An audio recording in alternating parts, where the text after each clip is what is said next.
अस्सलामुअलैकुम students, welcome to all about engineering. और आज की इस वीडियो में हम एलियासिंग के टॉपिक को देखेंगे।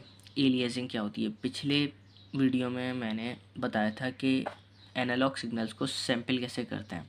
अच्छा, डीएसपी के अंदर जब भी सैम्पलिंग की बात आती है तो एलियासिंग की बात ऑटोमेटिकली स्टार्ट हो जाती है। एलियासिंग होती क्या है पहले वो देख लेते हैं। It is a measurement error in signal sampling. ये एक एरर होता है। एलियासिंग एक एरर कहलाता है जो कि अकर कहाँ होता है? सिग्नल सैम्पलिंग में अकर होता है। अगर आप किसी सिग्नल को सैम्पल कर रहे हैं तो हो सकता है उसके अंदर एलियासिंग आए। एलियासिंग कैसे आ सकती है? When the sampling rate is incorrectly set. अब जब मैं पिछले वीडियो में आपको एक सिग्नल बता रहा था कि सैम्पल करेंगे इस सिग्नल को, तो हमने उसकी कोई सैम्पलिंग फ्रीक्वेंसी सेट करी थी। सैम्पलिंग फ्रीक्वेंसी को आप सैम्पलिंग रेट भी कहते हैं, मैंने बताया था उससे पहले। तो बात ये हो रही है कि अगर आप सैम्पल रेट को एक गलत तरीके से रख देंगे ना, तो आपकी सिग्नल जो हो जाएगा वो सैम्पल तो हो जाएगा, लेकिन जिस तरीके का आप सैम्पल चाह रहे थे ना उस टाइप का नहीं होगा, उसमें एरर्स आएंगे और वो एरर्स एलियासिंग कहलाते हैं। अच्छा, फॉलोइंग द नाइकिस शैनन थ्योरम, या फिर नाइकिस शैनन थ्योरम बोलते हैं इसको, या फिर इसे आप नाइकिस रेट बोलते हैं, या फिर इसे आप नाइकिस क्राइटेरिया बोलते हैं, या फिर इसे आप सैम्पलिंग थ्योरम कहते हैं। The effect of aliasing can be overcomed. ये कह रहे हैं कि भाई अगर एलियासिंग से आपने बचना है तो नाइकिस शैनन थ्योरम को फॉलो करना पड़ेगा, जिससे आप इन सारे नामों से जानते हैं। सैम्पलिंग थ्योरम, अगर आपने इस थ्योरम को फॉलो कर लिया तो आप एलियासिंग से बच सकते हैं। और ब्रैकेट में मैंने एक चीज़ और लिखी हुई है कि sampling is an error free process. Sampling ऐसा प्रोसेस है कि जिसके अंदर एरर आता नहीं है। बेसिकली रियल वर्ल्ड में जब भी एलियासिंग होती है तो बड़े आराम से हम उसको टैकल कर लेते हैं और उसके अंदर से वो एलियासिंग का एरर निकाल देते हैं जब एक सिग्नल सैम्पल हो रहा होता है। तो अब देख लेते हैं कि भाई एलियासिंग होती क्या है। भाई देखें, अब इसकी एग्जांपल ये है कि आप अगर एक गाड़ी के अंदर ड्राइव कर रहे हैं और आपने शीशे से बाहर मुंह निकाला, बराबर में एक और गाड़ी जा रही है। अब गाड़ी की कुछ स्पीड तक आप उसके टायर्स को देख सकते हैं कि वो सीधा सीधा घूम रहा होता है। अगर जैसे वो इस डायरेक्शन घूम रहा है तो वो घूम रहा है, आपको साफ नज़र आ रहा है घूम रहा है। लेकिन अगर गाड़ी की स्पीड बढ़ना शुरू हो जाती है तो आपने देखा होगा और ये नोट भी करा होगा कि एक पॉइंट ऐसा आता है कि जब गाड़ी का टायर घूमते घूमते ऐसा लगता है कि वो रिवर्स डायरेक्शन में घूमना शुरू हो गया। वो हालांकि घूम नहीं रहा होता, आपको पता है। तो ये ऐसा लगता क्यों है? वो इसलिए लगता है क्योंकि हमारी आँखों ने अब उसको एलियास करना स्टार्ट कर दिया है। अच्छा, अब यहाँ पे एलियासिंग कहाँ से आ गई? एलियास का ये मतलब होता है कि अगर आप अपने सिग्नल को सैम्पल कर रहे हो और इतना फास्ट सैम्पल ना करें कि जो आप चाह रहे हैं कंस्ट्रक्ट करना वो कंस्ट्रक्ट ना हो पाए, तो वो एलियासिंग हो जाती है वहाँ पे।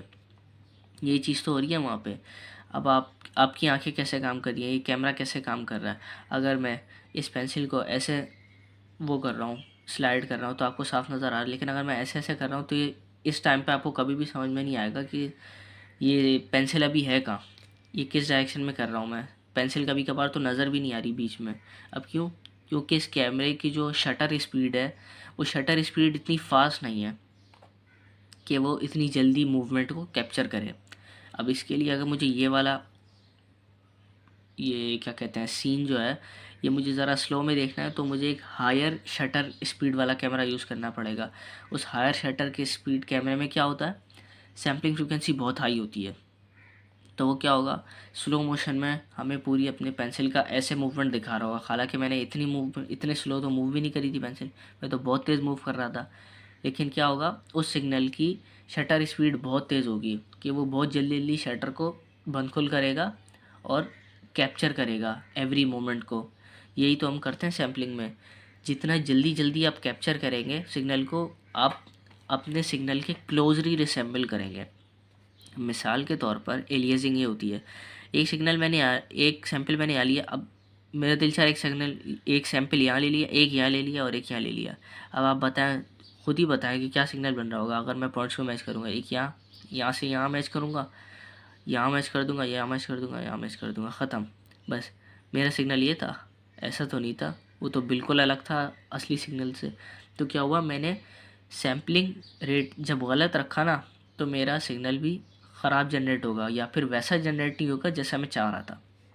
अब क्या करना होगा, मुझे इसकी सैम्पलिंग फ्रीक्वेंसी को सैम्पलिंग फ्रीक्वेंसी हाई करनी पड़ेगी या फिर इसका सैम्पलिंग पीरियड लो करना पड़ेगा।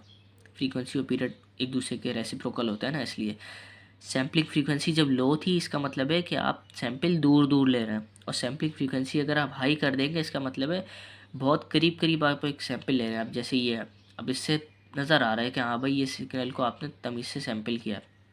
अच्छा, अगर आप इस सिग्नल की सैम्पलिंग फ्रीक्वेंसी और बढ़ा दें तो ये क्या होगा, एक एक सैम्पल और बिल्कुल करीब करीब हो जाएगा, बहुत करीब करीब सैम्पल लेंगे तो वो जो सिग्नल रिकन्स्ट्रक्ट होगा वो इससे भी ज़्यादा फाइनर ओरिजिनल सिग्नल से मैच करेगा। ये क्या चीज़ हो रही है, ये एलियासिंग को ओवरकम कर रहे हैं। अच्छा भाई, जाहिर सी बात है, रियल वर्ल्ड है, बहुत लिमिटेशंस होती हैं। अब होता क्या है, अब जैसे एक सिग्नल है 100 सेकंड का, अब आपने उसको सैम्पल करना है तो सैम्पलिंग थ्योरम मैं आगे आके बताऊंगा।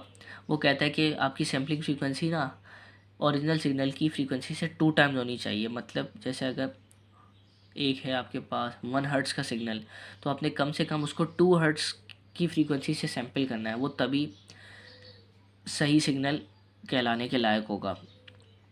तो अगर क्या करूँ मैं, 2 हर्ट्ज़ से कर सकता हूँ मैं उसको, मेरी मर्ज़ी, मैं उसको 10 हर्ट्ज़ से कर सकता हूँ बिल्कुल। सैम्पलिंग थ्योरम के हिसाब से सही है भाई, 2 हर्ट्ज़ या उससे बड़ी होनी चाहिए, डबल या उससे ज़्यादा होनी चाहिए। 2 हर्ट्ज़ से कर रहा हूँ, ठीक है।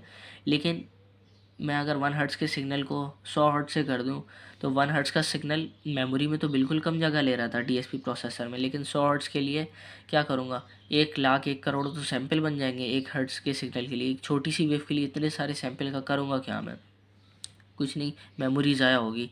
तो लिमिटेशंस भी होती हैं, कभी कभार आपकी मेमोरी साथ नहीं देती, कभी सिग्नल साथ नहीं दे रहा होता।